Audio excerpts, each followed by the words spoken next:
여러분, 병원에서 콜레스테롤이 높다는 말을 들은 순간 가슴이 철렁 내려앉으신 적 있으신가요? 그 숫자를 보며 혹시 내 혈관이 막히고 있는 건 아닌지, 심장이 위험해지는 건 아닌지 걱정부터 앞서죠. 저도 50년 전 의사로서 처음 환자를 만났을 때 그런 두려움을 마주한 분들을 수없이 보았습니다. 하지만 오늘 여러분께 단언컨대 콜레스테롤은 우리가 생각하는 그런 무서운 적이 아니에요. 오히려 잘못된 정보와 공포 때문에 스스로 건강을 해치고 계신 분들이 많습니다. 저는 신경과 전문의로 50년 가까이 무려 2만 명 이상의 환자를 진료해온 이승호 85세입니다. 지금도 여전히 현역으로 여러분처럼 건강한 노년을 꿈꾸는 분들과 함께하고 있죠. 제 환자 중 72세 김영희 할머니의 이야기를 들려드릴게요. 할머니는 3년 전 병원에서 콜레스테롤 수치가 높다는 진단을 받으셨어요. 매일 손주들과 공원에서 뛰놀던 활기찬 삶이 갑자기 불안으로 가득 찼죠. 이러다 심장마비가 오는 건 아닐까라는 걱정에 인터넷에서 찾은 조언을 따라 기름진 음식을 모두 끊고 극단적인 식단을 시작하셨습니다. 하지만 결과는 어땠을까요? 피로는 더 심해지고 손주들과 놀 시간도 줄어들었어요. 할머니는 저를 찾아오셔서 이렇게 말씀하셨죠. 선생님, 이렇게 먹어도 왜 더 나빠지는 기분일까요? 저는 그 순간 할머니의 눈에 담긴 두려움, 희망을 동시에 보았습니다. 다행히 김영희 할머니는 제가 알려드린 간단한 방법들로 6개월 만에 놀라운 변화를 맞이하셨습니다. 약 없이도 혈관이 깨끗해지고 다시 손주들과 공원에서 웃으며 뛰놀 수 있게 되셨어요. 어떻게 가능했을까요? 오늘 저는 여러분이 콜레스테롤에 대해 잘못 알고 있는 오해를 풀고 과학적이면서도 누구나 쉽게 따라할 수 있는 혈관 건강 비결을 나눠드리려 합니다. 첫 번째, 콜레스테롤은 우리의 적이 아니라 몸을 지키는 필수 요소라는 사실을 알려드릴게요. 두 번째, 식습관과 생활습관만 바꿔도 혈관 건강을 되찾을 수 있다는 걸 보여드리겠습니다. 세 번째, 약에 대한 공포를 버리고 현명한 선택을 하는 방법을 공유할게요. 본격적으로 들어가기 전에 한 가지 여쭤볼게요. 여러분은 최근 혈관 건강을 위해 어떤 노력을 하셨나요? 혹시 인터넷에서 본 잘못된 정보에 흔들리고 계시진 않으신가요? 자, 이제 함께 진짜 과학적이고 따뜻한 해결책을 찾아볼까요? 이 영상을 끝까지 보신다면 여러분의 혈관 건강을 지키는 데 필요한 모든 비결을 손에 쥐실 겁니다. 준비되셨죠? 지금부터 시작합니다. 여러분, 콜레스테롤이라는 단어를 들으면 어떤 이미지가 떠오르시나요? 아마도 혈관을 꽉 막아버리는 기름 덩어리, 심장을 위협하는 무서운 존재로 생각하시는 분들이 많으실 거예요. 저도 의사로서 수십 년간 환자분들을 만나면서 콜레스테롤이라는 말만 나오면 두려움부터 느끼시는 모습을 자주 보았습니다. 하지만 오늘 여러분께 놀라운 사실을 알려드릴게요. 콜레스테롤은 우리가 생각하는 그런 무서운 적이 아니에요. 오히려 콜레스테롤이 없으면 우리 몸은 제대로 작동할 수 없답니다. 믿기 어려우시죠? 저는 50년 가까이 신경과 전문의로 2만 명이 넘는 환자를 진료하며 이 사실을 몸소 확인해 왔습니다. 제 환자 중 68세 박민수 할아버지의 이야기를 먼저 나눠볼게요. 박 할아버지는 병원에서 콜레스테롤 수치가 높다는 말을 듣고 큰 충격을 받으셨어요. 매일 아침 시장에서 손수장을 보고 손주들과 자전거를 타던 활기찬 분이셨죠. 그런데 그 말을 듣고 나서 할아버지는 기름진 음식을 모두 끊으셨어요. 고기, 계란, 심지어 생선까지 피하고 하루 종일 샐러드만 드시기 시작했죠. 하지만 몇 달 뒤 할아버지는 저를 찾아오셔서 이렇게 말씀하셨어요. 선생님, 왜 이렇게 피곤하고 손주들 이름도 자꾸 까먹는 걸까요? 저는 그때 할아버지의 지친 눈빛을 잊을 수가 없어요. 콜레스테롤을 무조건 적으로 여긴 나머지 몸에 꼭 필요한 영양까지 놓치고 계셨던 거예요. 그렇다면 콜레스테롤은 대체 뭘까요?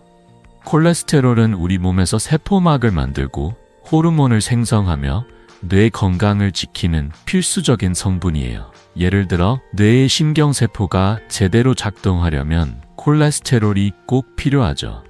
하버드 의대 연구에 따르면 콜레스테롤은 뇌 기능을 유지하는 데 핵심 역할을 한다고 해요. 만약 콜레스테롤이 부족하면 기억력 저하나 피로 같은 문제가 생길 수 있어요. 박민수 할아버지가 겪으신 것도 바로 이 때문이었죠.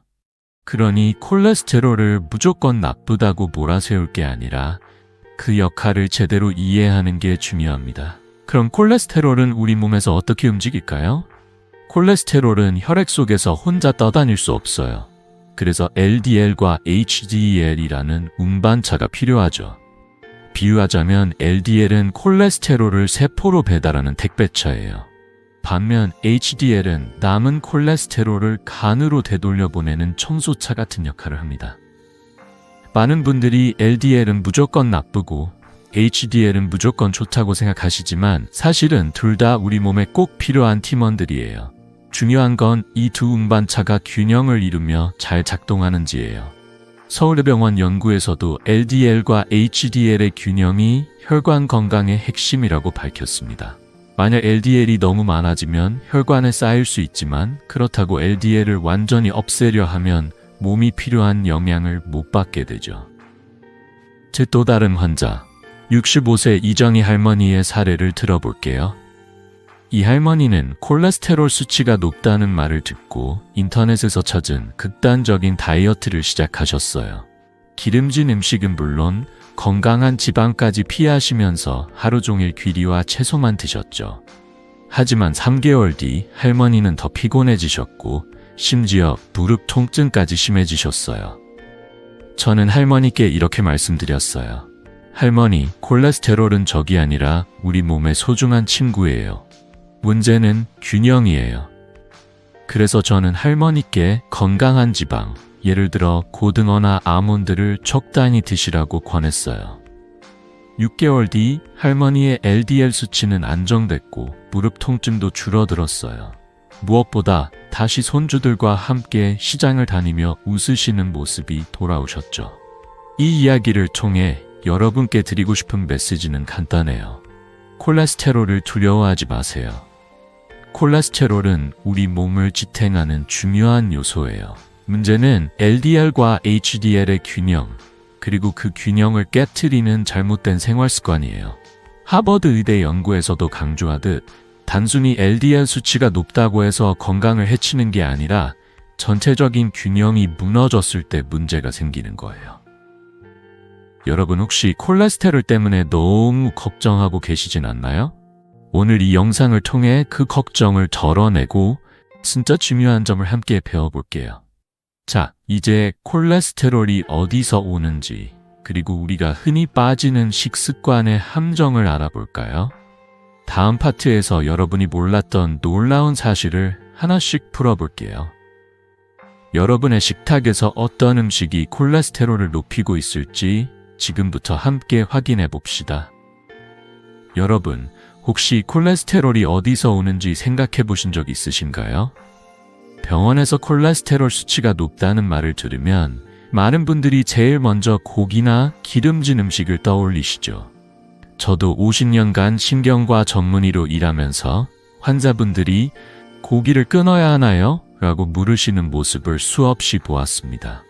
하지만 놀라운 사실을 알려드릴게요. 우리가 먹는 음식에서 오는 콜레스테롤은 고작 20%에 불과해요. 나머지 80%는 놀랍게도 우리 간이 탄수화물과 당으로부터 만들어냅니다. 그렇습니다. 여러분이 매일 드시는 밥이나 빵이 혈관 건강에 더 큰 영향을 줄 수 있다는 거예요. 믿기 어려우시죠? 제 환자 중 70세 이육순 할머니의 이야기를 들려드릴게요. 이육순 할머니는 콜레스테롤 수치가 높다는 진단을 받고 고기를 완전히 끊으셨어요. 삼겹살은 물론 생선까지 피하고 메이빵, 식빵, 그리고 라면으로 끼니를 때우셨죠. 할머니는 이렇게 말씀하셨어요. 선생님, 고기를 안 먹는데 왜 콜레스테롤이 더 높아졌을까요? 이렇게 힘들게 식단을 바꿨는데. 그때 할머니의 목소리에는 당혹감과 좌절이 묻어 있었어요. 저는 할머니께 조심스럽게 물었죠. 할머니, 혹시 흰쌀밥이나 빵을 많이 드시나요? 할머니는 고개를 끄덕이시며 그건 건강에 괜찮은 줄 알았어요 라고 하셨어요. 여기서 중요한 사실을 알려드릴게요. 흰쌀, 식빵, 라면 같은 정제 탄수화물은 간에서 콜레스테롤 생성을 촉진해요. 특히 설탕이 많은 음식은 LDL, 그러니까 이른바 나쁜 콜레스테롤을 15%까지 높일 수 있다고 서울대병원 연구에서 밝혔습니다. 한국인의 식탁을 보면 쌀밥과 국수, 빵이 주를 이루죠. 심지어 마른 체형이신 분들도 이런 식습관 때문에 내장 지방이 쌓일 수 있어요. 내장 지방은 겉으로 보이지 않지만 혈관 건강을 조용히 위협하는 주범이에요. 저는 이육순 할머니께 이렇게 말씀드렸어요. 할머니, 고기를 끊는 것보다 밥을 바꾸는 게 더 중요할 수 있어요. 그렇다면 어떤 식습관이 혈관 건강을 지킬까요? 제가 추천하는 건 간단해요. 첫째, 정제 탄수화물을 줄이세요. 흰쌀밥 대신 현미나 잡곡밥을, 식빵 대신 통밀빵을 드셔보세요. 둘째, 건강한 지방을 챙기세요. 고등어, 정어리 같은 생선이나 아몬드, 올리브유는 혈관 건강에 큰 도움을 줍니다. 미국 심장학회 연구에 따르면 오메가3가 풍부한 생선을 주 2회 먹으면 LDL 수치가 10% 이상 줄어들 수 있다고 해요. 이육순 할머니는 제 조언을 듣고 밥을 잡곡으로 바꾸고 매주 고등어를 2번 드셨어요. 3개월 뒤 할머니의 LDL 수치는 20%나 줄었고 무엇보다 아침에 일어날 때 몸이 한결 가벼워졌다고 하셨어요. 할머니는 저를 찾아와 활짝 웃으며 이렇게 말씀하셨죠. 선생님, 손주들한테 고등어 구워줬더니 저도 같이 건강해졌어요. 또 다른 사례를 하나 더 들려드릴게요. 67세 최만석 할아버지는 매일 달콤한 커피 음료와 과자를 즐기셨어요. 콜레스테롤 수치가 높다는 말을 듣고도 나는 고기를 많이 안 먹으니 괜찮다고 생각하셨죠. 하지만 검사 결과 할아버지의 내장 지방이 높았고 LDL 수치도 위험 수준이었어요. 저는 할아버지께 설탕이 든 음료 대신 물이나 허브차를, 과자 대신 견과류를 드시라고 권했어요. 처음엔 이 나이에 뭘 바꾸겠나 하시던 할아버지가 2개월 뒤 저를 찾아오셔서 깜짝 놀랄 말씀을 하셨어요. 선생님, 허리도 가벼워지고 아침에 눈 뜨는 게 이렇게 상쾌할 수가 있네요. 최만석 할아버지는 이제 매일 아몬드 한 줌과 잡곡밥으로 건강을 챙기시며 손주들과 공기놀이를 즐기고 계십니다. 이 모든 사례가 말해주는 건 콜레스테롤을 관리하는데 고기를 끊는 것보다 우리가 매일 먹는 밥과 간식이 더 중요하다는 거예요. 특히 한국인 특유의 쌀 위주 식습관은 겉으로는 마른 체형이라도 내장 지방을 쌓이게 할 수 있어요. 저는 50년간 환자를 보며 느낀 게 있어요. 작은 변화, 예를 들어 밥을 잡곡으로 바꾸거나 생선을 더 자주 먹는 것만으로도 혈관 건강이 달라질 수 있다는 거예요. 여러분, 오늘 저녁 식탁에 어떤 변화를 시도해 보실 건가요? 혹시 흰쌀밥이나 달달한 간식을 너무 자주 드시고 계시진 않나요? 자, 이제 콜레스테롤을 관리하려면 병원 검사 결과도 제대로 이해해야겠죠? 다음 파트에서는 혈중 지질 검사를 어떻게 읽고 어떤 숫자에 집중해야 하는지 자세히 알려드릴게요. 여러분의 최근 검사 결과는 어땠나요? 댓글로 공유해 주시면 다음 파트에서 더 구체적인 도움을 드릴게요. 여러분, 병원에서 콜레스테롤 수치가 높다는 말을 들으면 어떤 생각이 드시나요? 바로 위험하다는 두려움이 앞서시죠. 저도 50년 넘게 신경과 전문의로 일하면서 환자분들이 검사 결과지를 손에 쥐고 걱정 어린 눈빛으로 저를 찾아오시는 모습을 수없이 보았습니다. 하지만 오늘 여러분께 꼭 말씀드리고 싶어요. 콜레스테롤 수치가 높다고 해서 모두가 위험한 건 아니에요. 중요한 건 숫자 자체보다 그 숫자가 내 몸에서 어떤 의미를 갖는지, 그리고 내 건강 상태와 어떻게 연결되는지 이해하는 거예요. 자, 오늘은 콜레스테롤의 위험도를 어떻게 분류하는지, 그리고 어떤 점에 주목해야 하는지 따뜻하게 풀어볼게요. 제 환자 중 80세의 윤상철 할아버지의 이야기를 먼저 들려드릴게요. 윤 할아버지는 유전적으로 콜레스테롤 수치가 높으셨어요. LDL 수치가 170mg/dl로 나왔을 때 병원에서 약을 먹어야 한다는 말을 들으셨죠. 하지만 할아버지는 저를 찾아오셔서 이렇게 말씀하셨어요. 선생님, 저는 평생 건강하게 살아왔는데 이 나이에 약을 먹어야 하나요? 저는 할아버지의 혈관 상태를 확인하기 위해 CT 검사를 권했어요. 결과는 놀라웠습니다. 할아버지의 혈관은 80세라는 나이가 믿기지 않을 만큼 깨끗했어요. 윤 할아버지는 매일 아침 공원을 산책하시고 채소와 생선 위주의 식사를 꾸준히 해오셨거든요. 그래서 저는 이렇게 말씀드렸죠. 할아버지, 건강한 분들은 LDL이 160mg/dl 이하라면 충분히 안전해요. 약 없이도 생활 습관으로 잘 관리하신 거예요. 그 말을 듣고 할아버지는 안도하시며 활짝 웃으셨어요. 그럼 제가 매일 걷던 게 헛되지 않았네요. 하지만 모든 분들이 윤 할아버지처럼 운이 좋은 건 아니에요. 심혈관 질환이나 당뇨가 있는 분들은 이야기가 달라집니다. 제 또 다른 환자, 65세 정미경 할머니의 사례를 들어볼게요. 정 할머니는 몇 년 전 심장 스텐트 시술을 받으신 분이었어요. 그런데 LDL 수치가 120mg/dl로 나왔을 때 할머니는 이 정도면 괜찮지 않나요? 라고 물으셨어요. 하지만 심장병이 있는 분들에게는 LDL 120mg/dl도 위험할 수 있어요. 미국 심장학회 연구에 따르면 심혈관 질환자는 LDL을 100mg/dl 이하, 가능하면 70mg/dl 이하로 낮추면 재발 위험이 30%나 줄어든다고 해요. 저는 정 할머니께 약물과 함께 식습관을 조금 바꾸시라고 권했어요.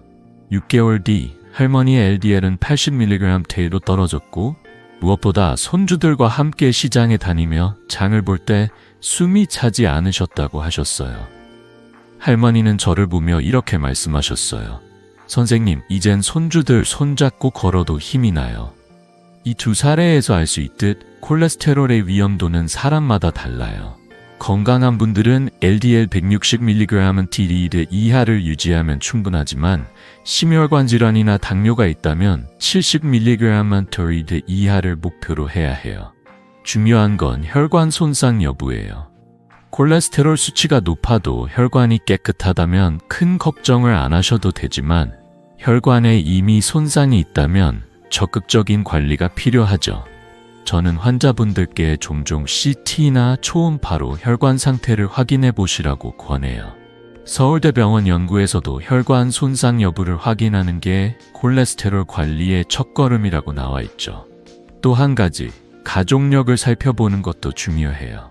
72세 이영자 할머니는 어머니와 오빠가 모두 심장병을 앓으셨던 터라 본인의 콜레스테롤 수치가 150mg/dl로 나왔을 때 걱정이 많으셨어요.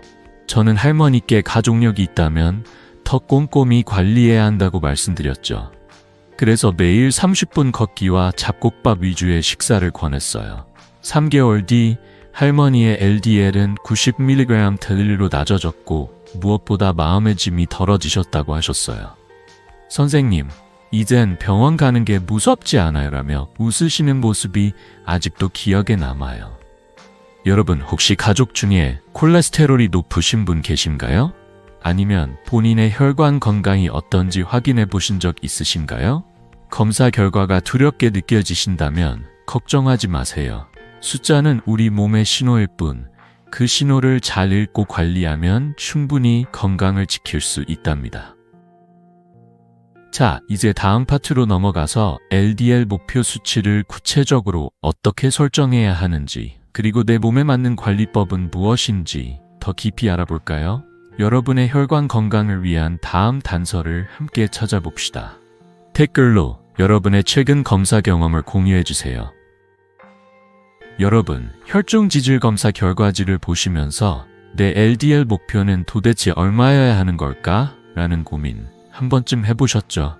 저는 50년 넘게 신경과 전문의로 일하며 환자분들이 숫자 하나에 너무 많은 걱정을 짊어지는 모습을 자주 보았습니다. 하지만 오늘 여러분께 꼭 말씀드리고 싶어요.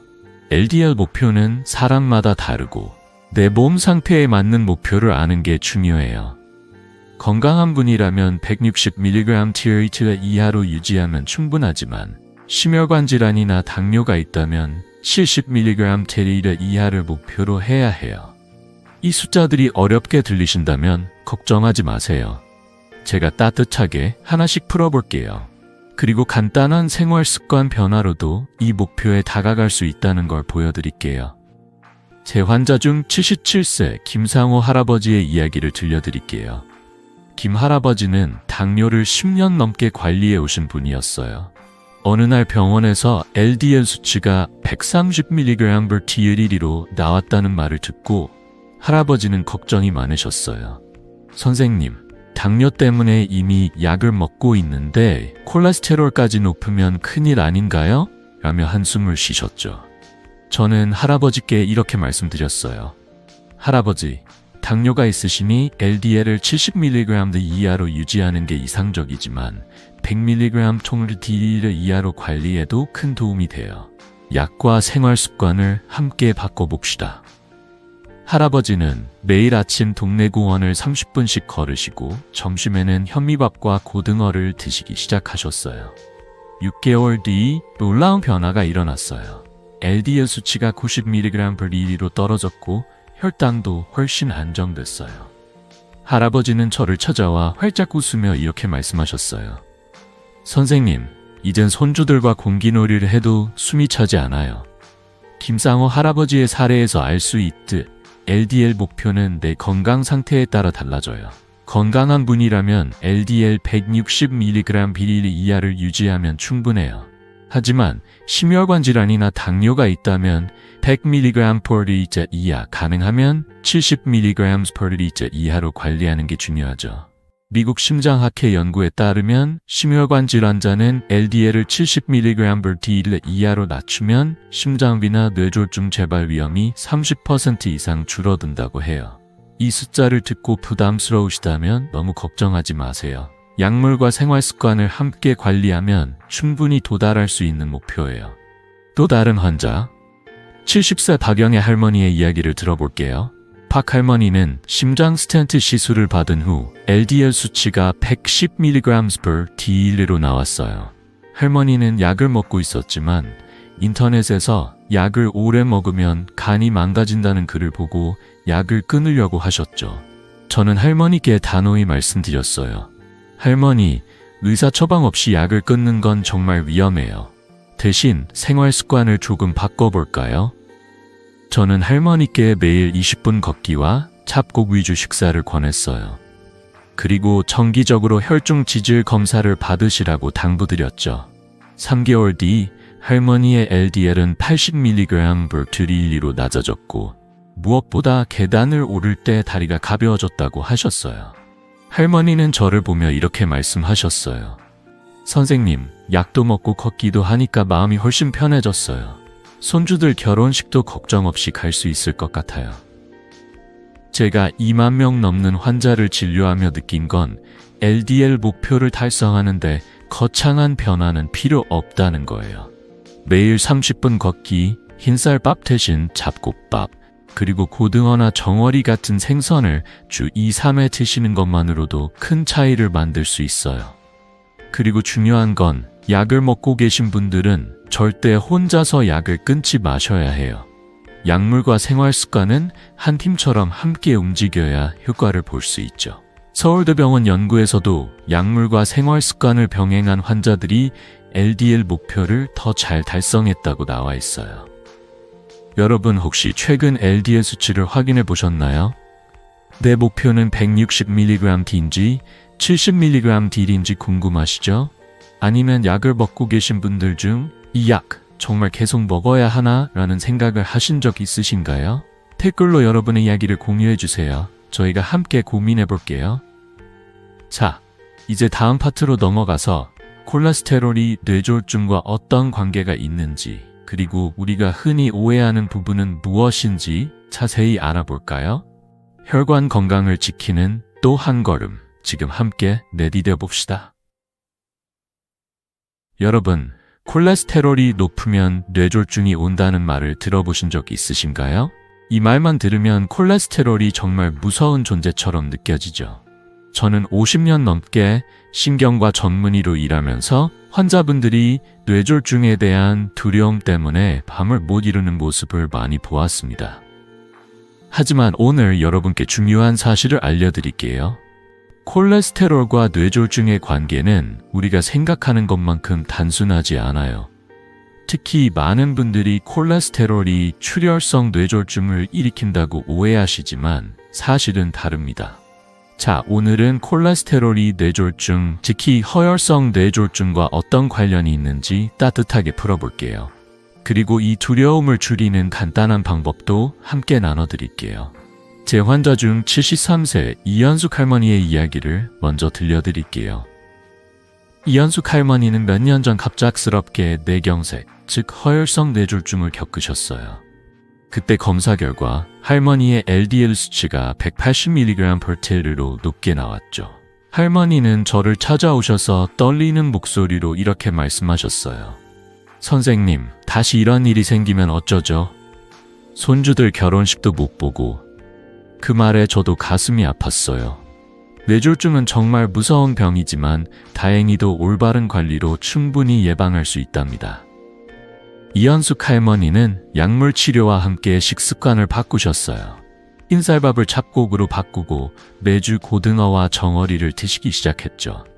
6개월 뒤 할머니의 LDL 수치는 80mg/D로 낮아졌고 무엇보다 재발 없이 손주들과 공원에서 산책하며 웃음을 되찾으셨어요. 할머니는 저를 보며 이렇게 말씀하셨어요. 선생님, 이젠 손주들이랑 같이 뛰어도 괜찮아요. 그렇다면 콜레스테롤은 뇌졸중과 어떻게 연결되는 걸까요? 높은 LDL은 혈관에 기름진 플라크를 쌓이게 해요. 이 플라크가 혈관을 좁히거나 막으면 뇌로 가는 혈류가 차단되면서 허혈성 뇌졸중, 즉 뇌경색이 발생할 수 있죠. 전체 뇌졸중의 74-80%가 바로 이 허혈성 뇌졸중이에요. 하버드 의대 연구에 따르면 LDL 수치를 10% 낮추면 뇌경색 위험이 15% 줄어든다고 해요. 이건 단순한 숫자가 아니에요. 이현숙 할머니처럼 작은 변화로도 건강한 삶을 되찾을 수 있다는 희망의 증거죠. 하지만 여기서 중요한 점은 콜레스테롤이 출혈성 뇌졸중과는 직접적인 관련이 적다는 거예요. 출혈성 뇌졸중은 주로 고혈압이나 과음 같은 다른 요인과 연결되죠. 또 다른 환자, 68세 최영철 할아버지의 사례를 들어볼게요. 최 할아버지는 LDL 수치가 160mg/D로 나왔지만 평소 혈압도 높으셨고 술을 자주 드셨어요. 할아버지는 콜레스테롤만 신경 쓰면 되지 않나요? 라고 물으셨죠. 저는 이렇게 말씀드렸어요. 할아버지, 콜레스테롤도 중요하지만 혈압과 술도 함께 관리해야 뇌졸중을 막을 수 있어요. 할아버지는 술을 줄이고 매일 20분 걷기를 시작하셨어요. 그리고 올리브유와 견과류를 간식으로 드시기 시작했죠. 3개월 뒤 LDL 수치가 100mg/D로 낮아졌고 혈압도 안정됐어요. 할아버지는 저를 찾아와 웃으며 말씀하셨어요. 선생님, 이젠 저녁에 술 대신 차를 마시니까 잠도 잘 와요. 제가 2만 명 넘는 환자를 진료하며 깨달은 건 콜레스테롤 관리만으로 뇌졸중 위험을 크게 줄일 수 있다는 거예요. 특히 허혈성 뇌졸중은 LDL을 낮추는 것만으로도 예방 효과를 볼 수 있죠. 하지만 혈압이나 생활 습관도 함께 신경 써야 한다는 점 잊지 마세요. 서울대병원 연구에서도 혈압과 콜레스테롤을 함께 관리한 환자들이 뇌졸중 위험을 25% 더 줄였다고 나와 있어요. 여러분, 혹시 혈압과 콜레스테롤 중 어느 게 더 걱정되시나요? 아니면 둘 다 잘 관리하고 계신가요? 댓글로 여러분의 이야기를 나눠주세요. 저희가 함께 고민해 볼게요. 자, 이제 다음 파트로 넘어가서 출혈성 뇌졸중과 콜레스테롤의 관계, 그리고 우리가 흔히 빠지는 오해를 풀어볼게요. 뇌졸중의 또 다른 얼굴을 알아보면서 혈관 건강을 지키는 더 구체적인 방법을 함께 찾아봅시다. 여러분, 뇌졸중이란 말을 들으면 어떤 이미지가 떠오르시나요? 아마도 많은 분들이 혈관이 막히거나 터지는 무서운 상황을 떠올리시죠. 지난 파트에서 우리는 높은 콜레스테롤이 허혈성 뇌졸중, 즉 뇌경색과 어떻게 관련이 있는지 알아봤어요. 하지만 오늘은 조금 다른 이야기를 해보려고 합니다. 많은 분들이 콜레스테롤 때문에 모든 뇌졸중이 생긴다고 오해하시는데 출혈성 뇌졸중은 사실 콜레스테롤과 직접적인 관련이 적어요. 저는 50년 넘게 심경과 전문의로 일하며 이 오해 때문에 잘못된 길로 들어서는 분들을 많이 봤습니다. 자, 오늘은 출혈성 뇌졸중의 진짜 원인과 우리가 쉽게 실천할 수 있는 예방법을 따뜻하게 나눠볼게요. 제 환자 중 69세 최영민 할아버지의 이야기를 먼저 들려드릴게요. 최 할아버지는 콜레스테롤 수치는 정상이었지만 어느 날 갑작스럽게 출혈성 뇌졸중으로 쓰러지셨어요. 병원에 입원하셨을 때 할아버지는 저를 보며 떨리는 목소리로 말씀하셨어요. 선생님, 저는 콜레스테롤도 괜찮았는데 왜 이런 일이? 그때 저는 할아버지의 생활 습관을 꼼꼼히 물어봤죠. 알고 보니 할아버지는 혈압이 높으셨고 저녁마다 소주 2잔을 즐기셨다고 하셨어요. 출혈성 뇌졸중은 통계적으로 전체 뇌졸중의 20~30%를 차지하는데 주로 고혈압이나 과음 같은 요인과 관련이 깊어요. 콜레스테롤이 낮다고 해서 출혈성 뇌졸중의 위험이 사라지는 건 아니라는 거죠. 다행히 최영민 할아버지는 회복의 길을 찾으셨어요. 저는 할아버지께 술을 줄이고 채소와 생선 위주의 식사를 권했어요. 할아버지는 매일 저녁 샐러드와 연어를 드시기 시작하셨죠. 처음엔 이 나이에 뭘 바꾸겠나? 하시던 할아버지가 6개월 뒤 저를 찾아오셔서 활짝 웃으며 말씀하셨어요. 선생님, 소주 대신 차를 마시니까 잠도 잘 오고 혈압약도 덜 먹게 됐어요. 실제로 할아버지의 혈압은 안정됐고 혈압약 용량도 줄었어요. 무엇보다 손주들과 공원에서 산책하며 농담을 주고받는 일상이 돌아오셨죠. 할아버지의 밝아진 얼굴을 보며 저도 마음이 따뜻해졌어요. 출혈성 뇌졸중의 위험을 높이는 요인은 콜레스테롤보다는 고혈압, 과음, 그리고 영양 불균형이에요. 서울대병원 연구에 따르면 과도한 음주는 출혈성 뇌졸중 위험을 2배 이상 높일 수 있다고 해요. 또 채소와 단백질 섭취가 부족한 식단도 혈관을 약하게 만들죠. 제가 2만 명 넘는 환자를 진료하며 느낀 건 작은 생활 습관 변화가 출혈성 뇌졸중 예방에 큰 차이를 만든다는 거예요. 예를 들어 술을 줄이고 채소와 생선을 늘리는 것만으로도 혈압을 안정시키고 혈관을 튼튼하게 할 수 있죠. 또 다른 환자, 66세 이옥자 할머니의 사례를 들어볼게요. 이옥자 할머니는 평소 혈압이 높으셨지만 조금 높은 정도야라며 대수롭지 않게 여기셨어요. 그러다 어느 날 갑작스럽게 두통과 어지럼증으로 병원에 오셨죠. 다행히 초기 출혈성 뇌졸중이었고 빠른 치료로 큰 위험을 피하셨어요. 저는 할머니께 이렇게 말씀드렸어요. 할머니, 혈압을 꾸준히 관리하고 식단에 채소를 조금 더 추가해보세요. 할머니는 매일 아침 케일과 당근이 든 샐러드를 드시고 저녁에는 고등어나 정어리를 챙기셨어요. 3개월 뒤 할머니의 혈압은 정상 범위로 돌아왔고 무엇보다 이젠 머리가 맑아요라며 웃으셨어요. 할머니는 손주들에게 직접 요리해주는 재미를 찾으셨다고 하시더라고요. 제가 추천하는 건 정말 간단해요. 첫째, 술을 줄이세요. 소주 한 잔이 당기는 저녁도 있겠지만 가능하면 주 2, 3회 한 번에 한 잔 이하로 줄여보세요. 둘째, 채소와 생선을 늘리세요. 고등어, 연어, 정어리 같은 생선은 오메가3가 풍부해 혈압과 혈관 건강에 좋아요. 셋째, 혈압을 정기적으로 체크하세요. 집에서 간단한 혈압계로 측정하는 것도 큰 도움이 됩니다. 미국 심장학회 연구에서도 채소와 생선 위주의 식단이 혈압을 10~15% 낮춘다고 나와 있죠. 이 작은 변화들이 쌓이면 출혈성 뇌졸중의 위험을 크게 줄일 수 있어요. 여러분, 혹시 저녁에 술 한 잔으로 하루를 마무리하시는 습관이 있으신가요? 아니면 식탁에 채소와 생선은 얼마나 자주 올라오시나요? 오늘 저녁 메뉴에 생선을 추가해 보시겠어요? 어떤 생선을 좋아하시나요? 댓글로 나눠주시면 저희가 함께 건강한 식탁을 만들어 갈 수 있을 거예요.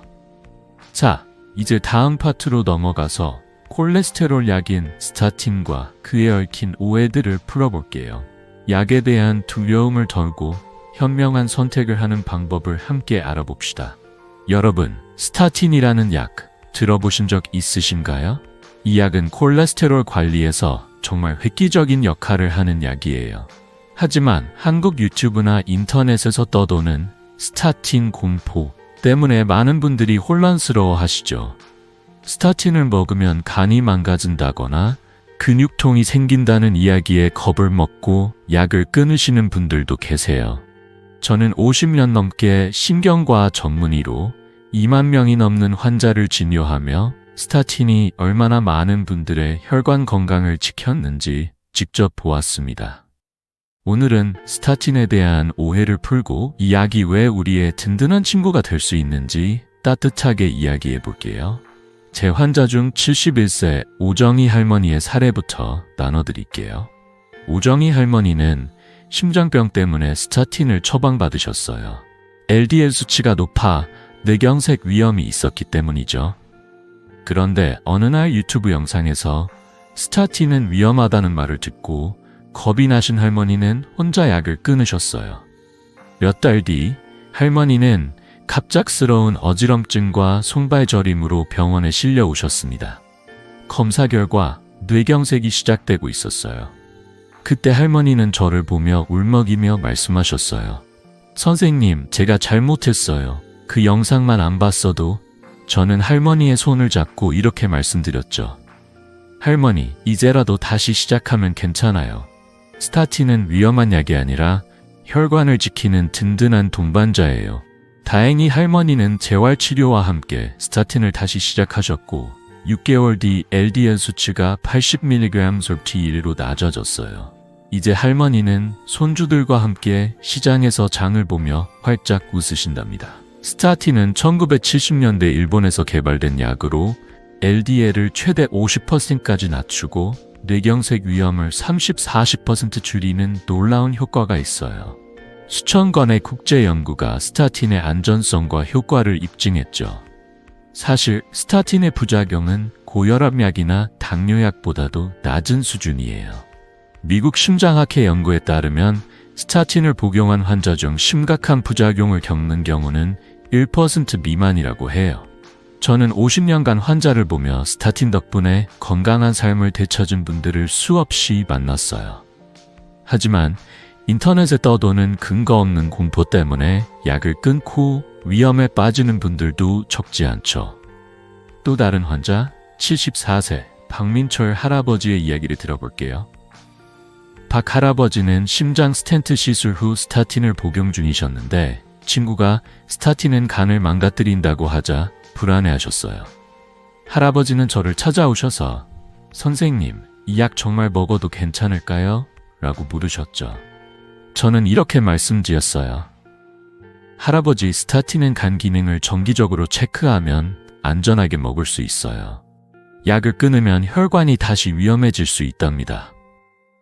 저는 할아버지께 6개월마다 간 기능 검사를 받으시라고 권했고 식습관도 함께 점검했어요. 할아버지는 잡곡밥과 생선을 늘리고 매일 20분 산책을 시작하셨어요. 1년 뒤 할아버지의 LDL은 70mg/D로 안정됐고 간 기능도 정상이었어요. 할아버지는 저를 보며 웃으며 말씀하셨어요. 선생님, 이젠 친구 말보다 선생님 말을 들을 걸 그랬어요. 제가 여러분께 꼭 당부드리고 싶은 건 약에 대한 결정을 혼자 내리지 말라는 거예요. 스타틴은 뇌경색이나 심장마비 위험을 크게 줄여주는 강력한 도구지만 의사와 상의 없이 끊거나 시작하면 위험할 수 있어요. 서울대병원 연구에서도 스타틴을 꾸준히 복용한 환자들이 뇌경색 재발 위험을 35% 줄였다고 나와 있죠. 만약 부작용이 걱정되신다면 의사와 함께 간 기능이나 근육 상태를 체크하며 관리하면 충분히 안전하답니다. 스타틴은 우리의 혈관을 지키는 든든한 친구예요. 인터넷에 떠도는 무서운 이야기들 때문에 이 친구를 멀리하지 마세요. 여러분, 혹시 스타틴에 대해 어떤 오해를 들어보신 적 있으신가요? 아니면 약을 먹고 계시면서 걱정되는 점이 있으신가요? 댓글로 여러분의 이야기를 나눠주세요. 저희가 함께 그 걱정을 풀어볼게요. 자, 이제 다음 파트로 넘어가서 약뿐만 아니라 생활 습관으로 혈관 건강을 지키는 구체적인 방법을 알아볼까요? 누구나 쉽게 따라할 수 있는 간단한 비결들. 지금 함께 시작해봅시다. 여러분, 지금까지 콜레스테롤에 대한 오해를 풀고 혈관 건강을 지키는 방법을 하나씩 알아봤어요.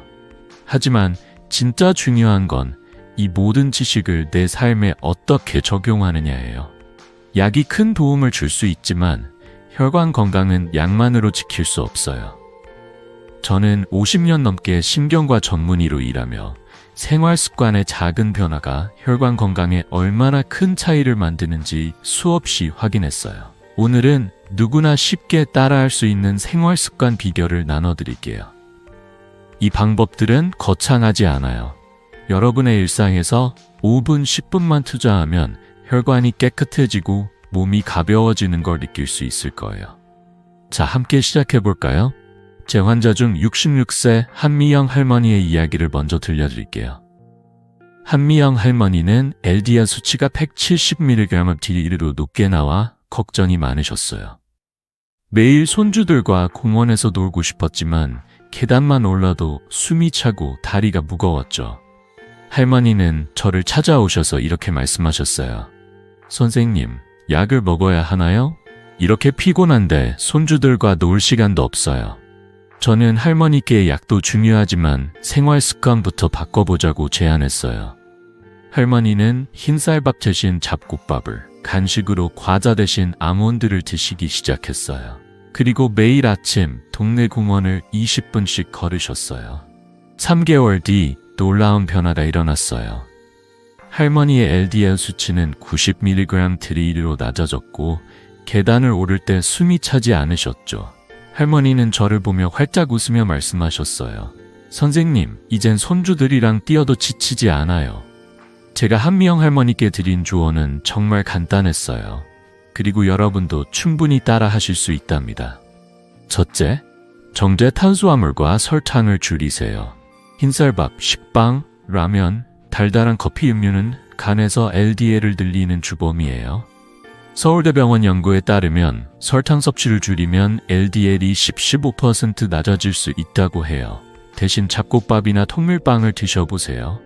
둘째, 건강한 불포화 지방을 챙기세요. 올리브유, 고등어, 정어리, 아몬드 같은 음식은 혈관을 깨끗하게 해줘요. 미국 심장학회 연구에서도 오메가3가 풍부한 생선을 주 2-3회 먹으면 LDL이 10% 이상 줄어든다고 나와 있죠. 셋째, 매일 30분 걷거나 가벼운 스트레칭을 해보세요. 꼭 운동장이 아니어도 동네 한 바퀴, 집에서 팔을 쭉 뻗는 스트레칭만으로도 충분해요. 넷째, 12개월마다 혈중 지질 검사를 받으세요.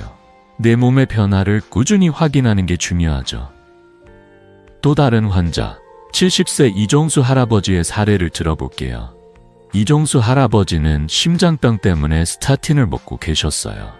하지만 약만 믿고 생활 습관은 바꾸지 않으셨죠. LDL 수치가 140mg/dl로 좀처럼 낮아지지 않았어요. 저는 할아버지께 이렇게 말씀드렸어요. 할아버지, 약은 큰 도움이 되지만 생활 습관이 함께 바뀌면 더 큰 효과를 볼 수 있어요.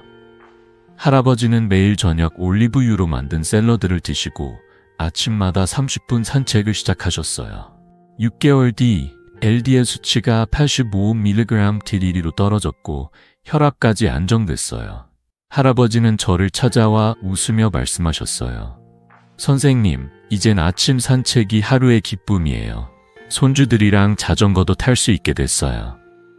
제가 2만 명 넘는 환자를 보며 느낀 건 혈관 건강은 약과 생활 습관이 함께할 때 빛을 발한다는 거예요. 특히 심혈관 질환이 있으신 분들은 의사의 약물 지시를 꼭 따르셔야 해요. 약을 먹으면서도 생활 습관을 바꾸면 더 빠르고 확실한 결과를 볼 수 있죠. 예를 들어 매일 30분 걷는 건 단순한 운동이 아니라 혈관을 맑게 하고 심장을 튼튼하게 만드는 투자예요. 하버드 의대 연구에서도 매일 30분 걷기가 뇌졸중 위험을 20% 줄인다고 나와 있답니다. 여러분, 이 작은 변화들이 쌓이면 3개월 뒤, 6개월 뒤 정말 달라진 자신을 만나실 거예요. 여러분, 혹시 오늘 저녁 식탁에 어떤 변화를 시도해보고 싶으신가요? 고등어를 구워볼까? 아몬드 한 줌을 간식으로 챙겨볼까? 아니면 동네 한 바퀴를 걸어볼까 고민 중이신가요? 댓글로 여러분의 계획을 나눠주세요. 저희가 함께 응원할게요. 자, 이제 마지막 파트로 넘어가서 이 모든 지식을 하나로 모으고 혈관 건강을 지키는 최종 비결을 정리해 볼게요. 건강한 노년을 위한 마지막 한 걸음, 함께 내디뎌 봅시다. 여러분, 오늘 우리는 콜레스테롤에 대한 오해를 풀고 혈관 건강을 지키는 방법을 함께 살펴봤어요. 처음엔 콜레스테롤이란 단어가 무섭고 복잡하게 느껴지셨을지 몰라요. 저도 50년 넘게 신경과 전문의로 일하며 환자분들이 병원 검사 결과지를 들고 두려움에 떨던 모습을 수없이 봤습니다. 하지만 이제 분명해졌죠. 콜레스테롤은 우리의 적이 아니라 올바르게 관리하면 건강한 삶을 지켜주는 소중한 동반자예요. 제가 오늘 나눈 비결들은 거창하지 않아요. 잡곡밥으로 바꾸고 생선을 더 자주 먹고 매일 5분이라도 동네를 걷는 것. 이 작은 변화들이 모여 여러분의 혈관을 깨끗하게 하고 심장과 뇌를 튼튼하게 만들어줄 거예요. 제 환자 중 70세 이정숙 할머니의 이야기를 마지막으로 나눠드릴게요. 이정숙 할머니는 몇 년 전 LDL 수치가 150mg/dl로 높게 나와 걱정이 많으셨어요. 손주들과 공원에서 뛰어놀고 싶었지만 자꾸 숨이 차고 다리가 무거웠죠. 할머니는 저러 오셔서 선생님, 이 나이에 뭘 바꿀 수 있겠어요? 라며 한숨을 쉬셨어요. 저는 할머니께 이렇게 말씀드렸죠. 할머니, 하루 5분만 걸어보세요. 그리고 밥을 잡곡으로 바꿔보세요. 작은 변화가 큰 차이를 만들 거예요. 할머니는 반신반의하며 시작하셨지만 3개월 뒤 LDL 수치가 80mg/dl로 낮아졌어요. 무엇보다 손주들과 공원에서 공기놀이를 하며 웃는 시간이 늘었죠. 할머니는 저를 보며 활짝 웃으시며 말씀하셨어요. 선생님, 이젠 손주들이 저를 못 따라와요. 그 웃음이 저에게도 큰 선물이 됐어요. 여러분, 이정숙 할머니처럼 우리 모두 작은 변화로 큰 건강을 만들 수 있어요. 유튜브나 인터넷에 떠도는 근거 없는 공포에 흔들리지 마세요. 콜레스테롤은 약과 생활 습관으로 충분히 관리할 수 있죠. 심혈관 질환이 있다면 의사와 상의하며 약을 꾸준히 드시고 매일 30분 걷기, 잡곡밥과 생선 위주의 식사, 그리고 6개월 2개월마다 검사로 내 몸을 체크하세요. 이 간단한 습관들이 쌓이면 3개월 뒤, 6개월 뒤 여러분도 달라진 자신을 만나실 거예요. 하버드 의대 연구에서도 이런 생활 습관이 뇌졸중 위험을 20% 이상 줄인다고 나와 있답니다. 자, 여러분, 오늘부터 어떤 한 가지를 시작해 보실 건가요? 저녁에 고등어 한 점을 추가할까? 동네 한 바퀴를 걸어볼까? 아니면 병원에 검사 예약을 잡아볼까 고민 중이신가요? 댓글로 여러분의 계획을 나눠주세요. 저와 함께 이 여정을 시작한 여러분을 진심으로 응원합니다. 그리고 이 영상이 도움이 되셨다면 구독과 좋아요 버튼을 눌러 이 지혜를 더 많은 분들과 나누어 주세요. 다음 영상에서 더 유용한 건강 비결로 다시 찾아뵐게요. 여러분의 건강한 노후, 저와 함께 만들어가요. 따뜻한 마음으로 늘 여러분 곁에 있을게요.